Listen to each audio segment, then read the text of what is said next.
Hello నమస్తే, నేను journalist YNR. దాదాపు 2 నెలలుగా ఆంధ్రప్రదేశ్ పొలిటికల్ స్క్రీన్ చూస్తూ ఉన్నప్పుడు, ఆంధ్రప్రదేశ్లో ఎన్నికలకు సంబంధించిన హీటు, ఎన్నికలకు సంబంధించిన క్యాంపెయిన్ గమనిస్తూ ఉన్నప్పుడు, ఎన్నికల చివరి రోజు నాటికి కనపడుతున్న చిత్రం వన్ వర్సెస్ మెనీ అని. One Jaganmohan Reddy versus Telugu Desam party, Janasena party, Bharatiya Janata party, YS Sharmila garu, ఓ section of media, even election commission. ఈ తరహా వాతావరణం ఆంధ్రప్రదేశ్ రాష్ట్రంలో కనపడుతుంది. వన్ వర్సెస్ మెనీ తరహా వాతావరణం కనపడుతుంది. ఈ వన్ వర్సెస్ మెనీ వార్ ఎలా ఉండబోతుంది అనేది కూడా ఆసక్తి కలిగిస్తుంది. ఇక్కడ ఈ వన్ వర్సెస్ మెనీలో ఈ 1% చెప్తున్నారు మెనీ స్కీమ్స్ గురించి.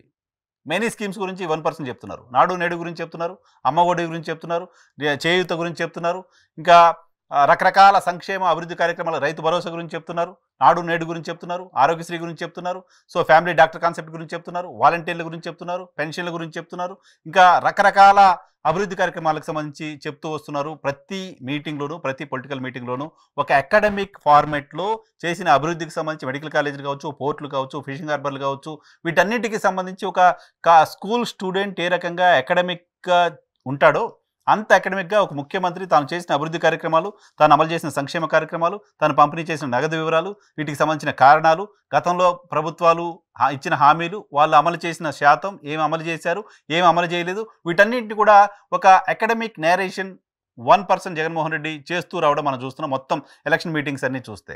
వేరాజ్ ఈ మెనీ ఎవరైతే జగన్మోహన్ రెడ్డి పైన ఫైట్ చేస్తున్నారో, ఈ మెనీ ఎవరైతే జగన్మోహన్ రెడ్డిని అటాక్ చేస్తున్నారో, ఈ మెనీ ఎవరైతే జగన్ని దింపి అధికారంలోకి రావాలనుకుంటున్నారో, వీళ్ళందరూ చెప్తున్న పాయింట్ ఒకటే కనపడుతుంది: జగన్ని దించేయాలి, విధ్వంసం జరుగుతోంది, అభివృద్ధి సంక్షేమ కార్యక్రమాలు మేము చేస్తాం. సో ఈ మెనీ పర్సన్స్ చెప్తున్న పర్సెప్షన్ ఒకటే, వాళ్ళ ఆలోచన ఒకటే, వాళ్ళు కోరుతుంది ఒకటే, వాళ్ళు కోరుకుంటుంది ఒకటే: జగన్ని దించాలి.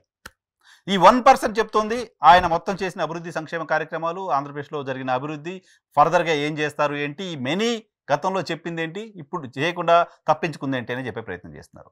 సో ఈ వార్ని ప్రజలు ఎలా చూస్తారనేది చాలా ఆసక్తి కలిగిస్తోంది. సేమ్ టైం ఇక్కడ ఈ మెనీ చెప్తున్న లాస్ట్ ఎలక్షన్ నాటికి వాళ్ళ పార్టీల విధానాలు పక్కెళ్ళిపోయినాయి. 5 ఏళ్ళలో జగన్మోహన్ రెడ్డి అదో ఇదో ఏదో చేశారంటూ చేసిన విమర్శలు పక్కెళ్ళిపోయినాయి. వాళ్ళు ఇచ్చిన మేనిఫెస్టో పక్కెళ్ళిపోయింది, వాళ్ళు చెప్పిన సూపర్ 6 పక్కెళ్ళిపోయింది, వాళ్ళు చెప్పిన ఎన్డీఏ మేనిఫెస్టో పక్కెళ్ళిపోయింది, వాళ్ళు చెప్పిన 2 పార్టీల మేనిఫెస్టో పక్కెళ్ళిపోయింది. మిగిలింది ఒక్కటే: ఎల్టీఏ, మీ భూములు గుంజేసుకుంటాడు, మీరు జాగ్రత్త, మీ భూములు గుంజేసుకుంటారు, మీరు జాగ్రత్త. ఒక భయం, ఒక స్కేర్ క్రియేట్ చేసి ఓట్లు తీసుకురావాలనే ఒక ప్రయత్నం ఈ మెనీ వైపు నుంచి జరుగుతున్నట్లుగా కనపడుతోంది. సో ఈ మెనీ వైపు నుంచి జరుగుతున్న ఈ ప్రయత్నాన్ని జగన్మోహన్ రెడ్డి ఒంటరిగా చేస్తున్న ఎఫర్ట్ ఏ మేరకు తట్టుకోగలుగుతుంది, ఏ మేరకు తట్టుకొని నిలబడగలుగుతుంది అనేది ఆసక్తి కలిగిస్తోంది. సో ఎన్నికల నాటికి అంటే ఇంకొక కొన్ని గంటల సమయం మాత్రమే ఉంది ఎన్నికలకి ఇంకా. సో ఈ లోపు ఎటువంటి పరిస్థితులు ఉంటాయనేది కూడా ఆసక్తి కలిగిస్తోంది.